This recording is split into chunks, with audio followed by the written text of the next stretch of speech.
Salut toi. Dis-moi, as-tu déjà réfléchi à l'adoption? Alors je te parle pas d'adopter un enfant, hein, et encore moins un animal. J'ai pas du tout envie d'avoir des problèmes avec tes parents. Non, je me demandais si tu avais déjà pensé à l'idée d'être adopté toi-même.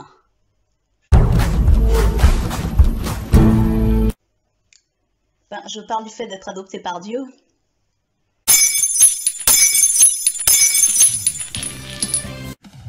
Allez viens, je vais t'expliquer, on va se poser.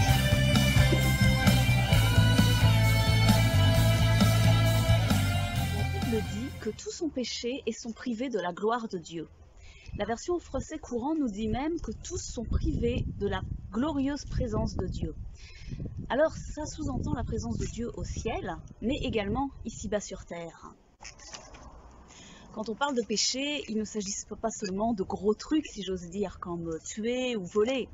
Mentir, tricher, parler mal de quelqu'un, parler mal à quelqu'un, et bien d'autres choses encore, la liste pourrait être longue. Tout cela, aux yeux de Dieu, c'est du péché. Il n'y a pas de petits et de grands péchés devant Dieu. As-tu déjà essayé de passer une journée sans rien dire de mal, sans rien faire de mal, vraiment une journée parfaite? Je ne sais pas si tu y as réussi. Moi, j'ai déjà essayé et ça a été un échec total. Et puis en plus, c'est épuisant. Pourquoi ça marche pas? Parce qu'on essaye par nos propres forces. Alors qu'en fait, Dieu a déjà tout prévu. Il a déjà tout prévu pour qu'on ne se torture pas ainsi. Il a prévu la solution. Dieu savait très bien que nous ne sommes que des êtres humains, nous ne sommes pas des anges. Il sait que comme c'est écrit dans la Bible, l'esprit est bien disposé, mais la chair est faible. Autrement dit, tu peux décider de toutes tes forces que tu ne feras rien de mal. Ni aujourd'hui, ni demain, ni après-demain, plus jamais rien de mal. Tu n'y arriveras pas. Et tu resteras loin de Dieu. Orphelin. Par définition, un orphelin est quelqu'un qui a perdu ses parents et qui ne sont donc plus là pour subvenir à ses besoins. Mais ça, on va y revenir après.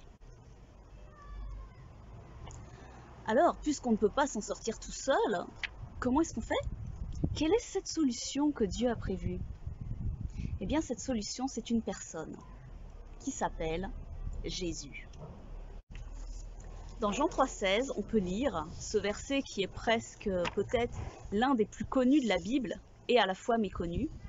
Car Dieu a tant aimé le monde qu'il a donné son Fils unique afin que quiconque croit en lui ne périsse pas, mais qu'il ait la vie éternelle.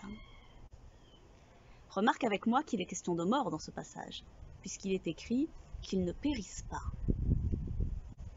En effet, il ne s'agit pas de s'assurer juste d'avoir une belle vie sur terre, mais il faut s'occuper aussi de l'après. Après notre mort, qu'est-ce qui se passe? Où est-ce qu'on va aller? Tu sais, l'enfer et le diable n'ont pas été inventés pour faire peur aux petits-enfants passage, pour faire peur en culpabilisant les gens. L'enfer est un lieu réel. Le diable est une personne réelle qui veut tout faire pour nous emmener loin de Dieu. Alors je sais qu'en tant qu'ado, jeune, tu vas me dire « Oh là là, mais j'ai bien le temps pour ça, j'ai toute la vie devant moi !» Pourquoi je m'occuperai de ça maintenant? J'ai envie de vivre d'abord, de profiter de la vie. Je m'occuperai de mon avenir plus tard, de mon avenir éternel plus tard. Je vais pas mourir maintenant. Ah ben c'est ce que je te souhaite. Mais qui sait ce qui va se passer demain? J'ai pas du tout envie de te faire peur aujourd'hui, mais simplement te faire prendre conscience que tu as une décision personnelle à prendre et qu'elle doit se prendre le plus vite possible.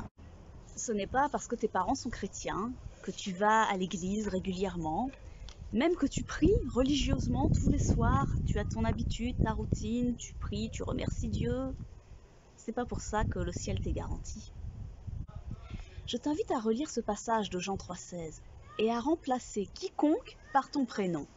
Si tu remarques, il n'est pas écrit afin que le père, la mère, le frère, la sœur, le pasteur, le mono d'un tel croit en lui afin qu'un tel ne périsse pas et ait la vie éternelle.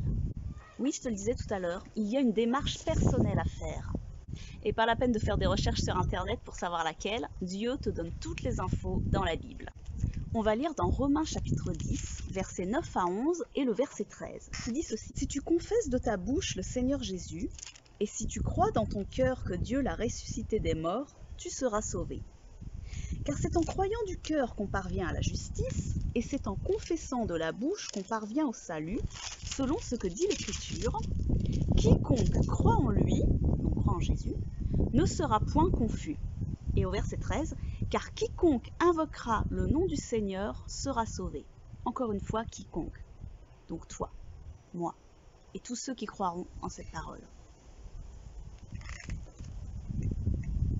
Et l'autre passage, qui va dans la même direction de cette démarche personnelle qu'on a à faire, c'est Marc chapitre 16, verset 16. Il nous dit ceci. Marc chapitre 16, verset 16. Celui qui croira et qui sera baptisé sera sauvé, mais celui qui ne croira pas sera condamné. Je pense que c'est clair comme de l'eau de roche, ces textes. Alors je reviens sur l'idée de l'adoption que j'évoquais tout à l'heure. En devenant ton père, Dieu va te donner tout ce dont tu as besoin. Il va prendre soin de toi comme aucun autre humain ne l'aura fait. Il va t'accepter tel que tu es et t'aider à changer ce qui a besoin d'être changé chez toi. Il va te restaurer là où tu as été brisé et il va t'aimer comme personne ne t'aura jamais aimé.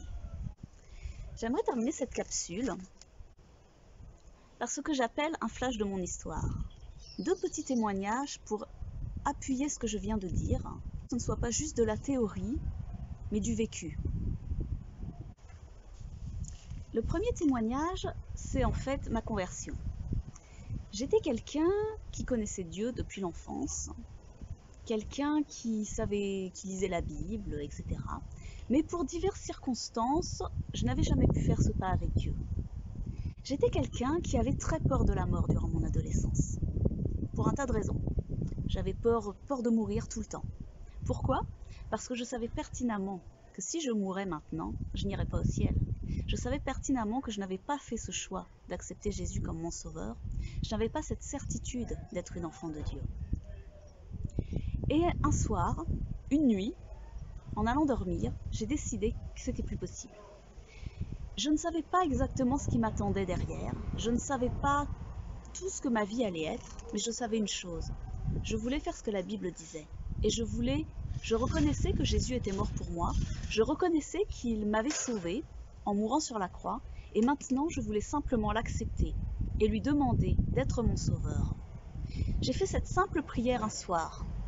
J'ai prié en disant « Seigneur, merci. Merci parce que tu es mort pour moi sur la croix. Aujourd'hui, je te donne ma vie, je te donne mon cœur. Je te demande pardon pour tout ce que j'ai pu faire de mal. Et je te demande de venir dans ma vie. » Je me suis endormie. J'ai eu une paix incroyable. Une paix que je n'avais jamais eue.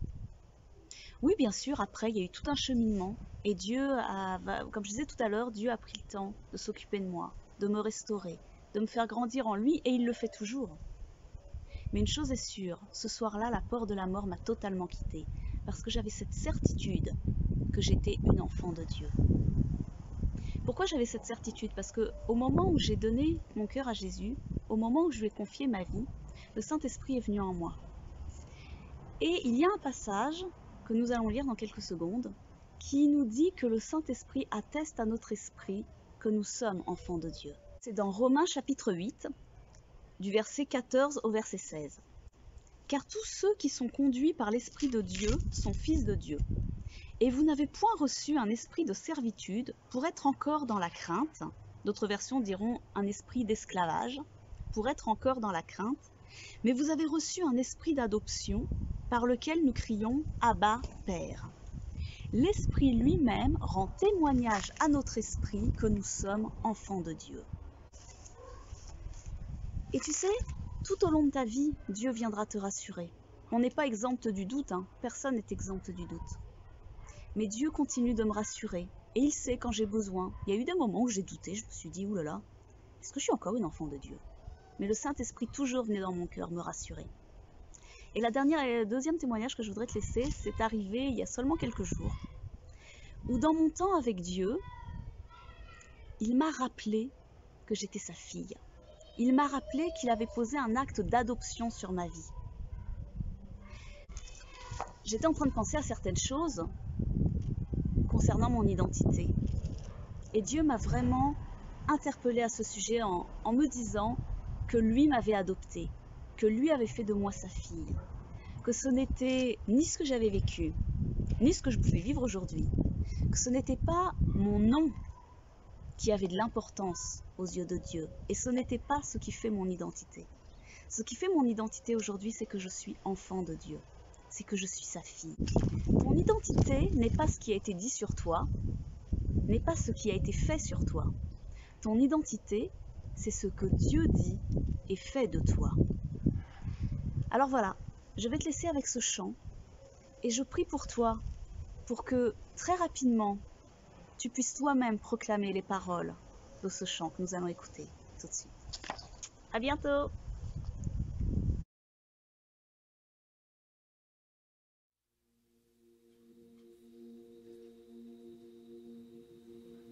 You unravel me with a melody. You surround me with a song of deliverance from my enemies, till all my fears are gone. I'm no longer a slave to fear. I am a child of God. I'm no longer a slave to fear. I am a child of God.